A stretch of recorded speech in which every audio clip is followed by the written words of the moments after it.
We're watching this breaking news this morning out of New Jersey. Authorities looking into another suspicious package, a backpack with up to 5 improvised explosive devices or homemade bombs found at a train station. One of the devices explodes as a police robot tries to disarm it this morning. Watch this. The small explosion took place in Elizabeth, New Jersey. The backpack was found in a garbage can outside of a crowded pub not far from the train station. A train service has since resumed this morning after it was halted for hours.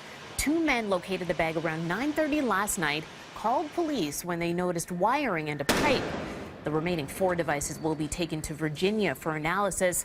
This comes after a pipe bomb exploded in a garbage can on Saturday about an hour away in Seaside Park.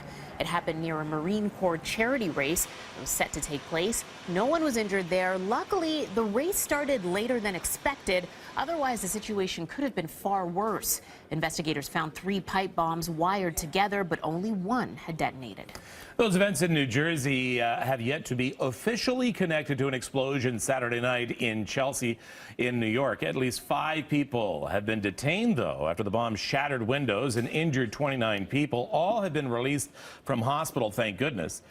Investigators trying to identify a suspicious man spotted on surveillance cameras. He was also seen a few blocks away dropping off a package that later was found to contain an explosive pressure cooker. That didn't go off. Not clear if he was one of the 5 men detained leaving Staten Island last night. Police believe the group was heading to the airport, possibly, they say, to flee the country.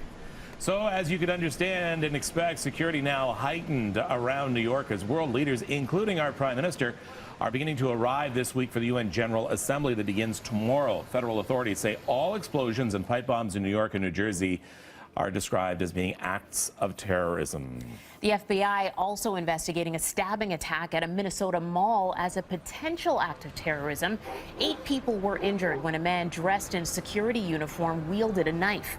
The attacker reportedly made references to Allah and may have asked at least one person if they were Muslim. He was eventually shot dead by an off-duty police officer. ISIS has since claimed the unidentified attacker was a supporter, but the FBI has yet to confirm a link to the extremist group.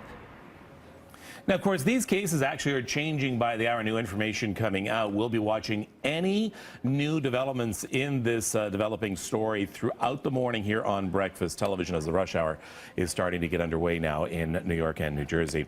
Meantime, here in Toronto, a group of students safe and sound after a fire in their basement apartment in the city's north end. The tenants were making some French fries around midnight when the blaze started.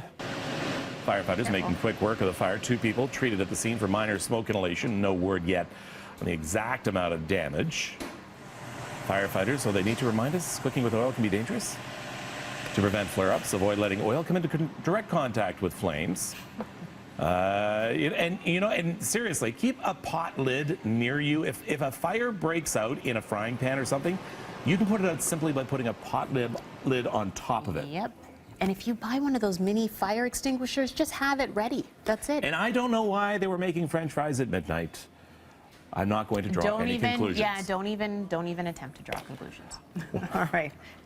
Well, one man is in custody after pulling a knife on board a bus near Dufferin and Bloor. Police were called by transit operators just before midnight last night. Reports say the suspect was drinking before he took out the weapon. All the occupants fled before any harm could be done. The suspect was arrested without incident. 6:07 on Breakfast Television. A potential strike at GM's Oshawa plant could be just hours away. The union representing auto workers threatening job action if the company does not commit to future production at the site by tonight's midnight deadline. Currently, no promise of any new projects at the Oshawa plant beyond 2019.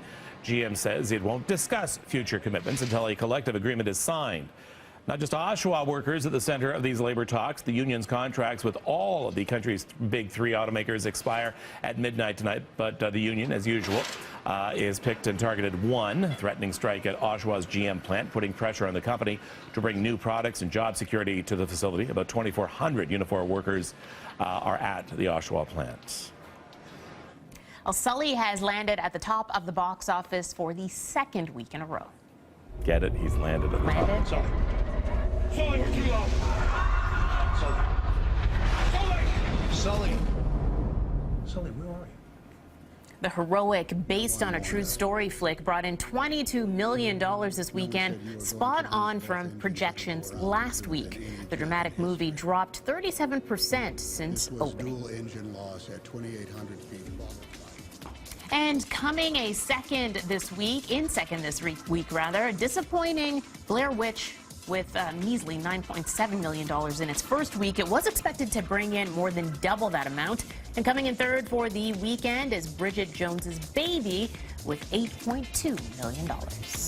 Of course, a little later on, we're going to take a look at some of the winners at TIFF. La La Land doing quite well. Very well. As it is closed out for yet another year. We're going to be chatting with Adam just how successful was this year's TIFF. And in a moment, I'm going to be asking you something about your favorite convenience store.